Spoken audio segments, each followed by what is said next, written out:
हमारे ऊपर प्रभु की कृपा है ये हम कैसे पहचाने? तो ये 8 लक्षण प्रकट होने लगते हैं जिस पर हरिजू की प्रियाजू की कृपा है। पहला, घोर अपराध करने वाले के प्रति भी दया की भावना, शांति पहला लक्षण है। भाव में भी पहले शांत भाव है। दूसरा, अनुसूया, वो किसी भी के प्रति कभी भी कोई दोष दर्शन ही नहीं करेगा। दोष कथन, दोष श्रवण की तो बात जाने दो। अनुसूया, दूसरों के गुणों में दोष ढूंढना ये नहीं होता। हरि कृपा पात्र में नहीं होता। ये सब भजन के नाश करने वाले।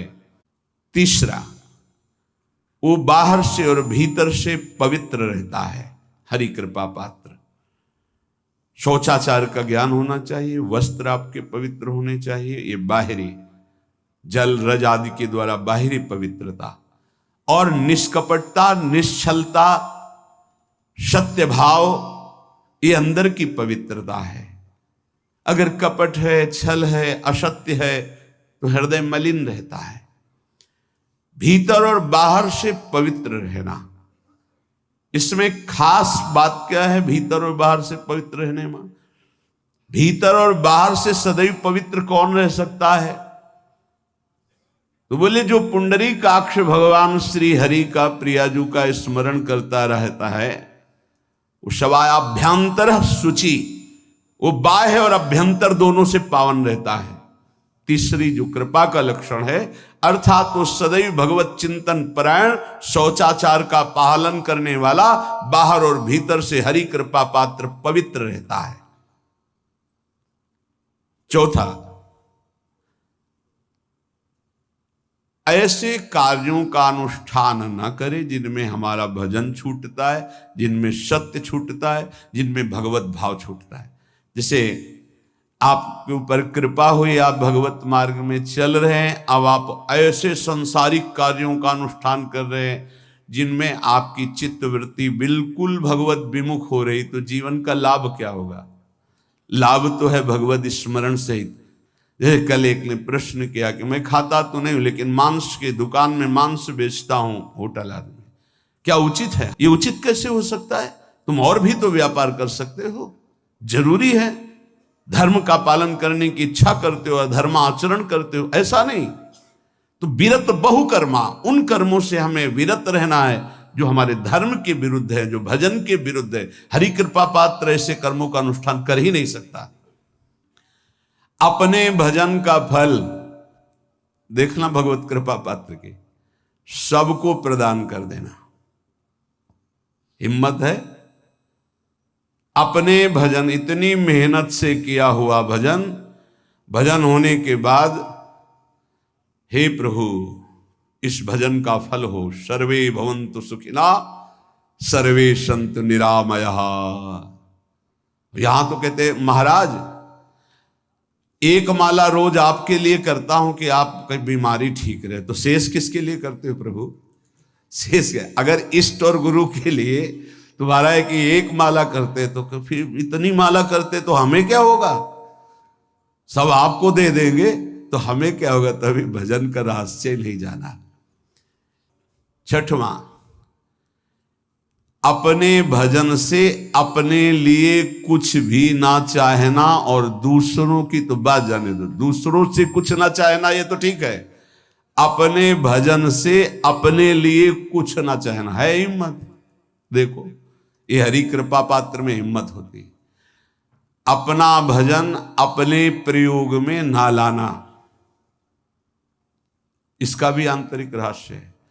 अपने प्रयोग में आप शरीर को लेकर के बोलेंगे, अगर स्वरूप को लेकर तो प्रयोग की कोई वहां जरूरत ही नहीं, स्वरूप पूर्ण काम है, वहां कोई अभाव नहीं।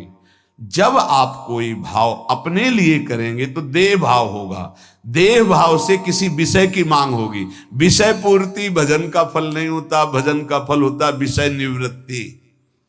बहुत जोर की बात है, कैसे समझ में आए? अपने भजन का भी फल अपने लिए नहीं, दूसरों से कुछ चाह रखना तो बात ही जाने दो, भजन से भी कोई अन्य सुख की चाह नहीं हुई। क्या चाहिए? भजन ही बनता रहे, भजन का फल भजन बनता रहे, खूब निरंतर जप करते रहे। 7वां, किसी भी मान सम्मान कीर्ति पद प्रतिष्ठा के मिलने पर हृदय का असंतुष्ट हो जाना, यह हरि कृपा पात्र का लक्षण होता है। प्रणाम नमस्कार जय हो तो हृदय में असंतुष्ट हो जाना चाहिए, कोई किंचन मात्र अभिमान न उदय हो जाए। प्रभु बचाओ, ये माया की चकाचौंध से बचा लो नाथ। कौन सा अपराध बन गया कि आपकी जय की जगह यहां हमको ऐसा सुनना पड़े। मान प्रतिष्ठा कीर्ति जिसके लिए बड़े बड़े लालायित रहते, हरि कृपा पात्र को विष की तरह चुभती है। और 8वां, किसी भी प्राणी समुदाय से संबंध ना रखते हुए सब पर दया की भावना, सब पर कृपा की भावना, सब पर करुणा मैत्री पर किसी से ममता नहीं। ये सूत्र बहुत व्यवहार में प्रयोग करने योग्य है। सबसे करुणा और मैत्री पर किसी से ममता नहीं। करुणा तो करी भरत जी ने, मैत्री भी की मृग से, पर ममता रहित नहीं रहे। ममता कर ली तो अगला जन्म हिरण का हो गया। ममता नहीं रखनी। निर्ममो निरहंकारा, करुणा मैत्री तो करनी है, जैसे इसमें आदेश है, गीता में जी आदेश है, अद्वेष्टा सर्वभूतानां मैत्रः करुणैव च, पर निर्ममो निरहंकारा, ये साधक की चतुरता है। प्राणी मात्र पर दया कृपा करुणा मैत्री, पर ममता नहीं। ममता किसी से, और यहां करुणा मैत्री ये तो गायब हो गई, केवल ममता रह गई है। अपने शरीर से ममता, शरीर संबंधियों से ममता, विषय भोगों से ममता, यही जहर है।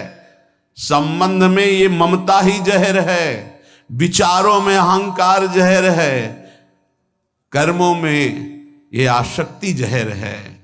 इसी जहर को मिटा दे तो जीवन मुक्त महापुरुष कर्म करते हुए, विषय सेवन करते हुए, वार्ता करते हुए, विचार करते हुए, बिल्कुल जहर रहित उसका जीवन हो गया।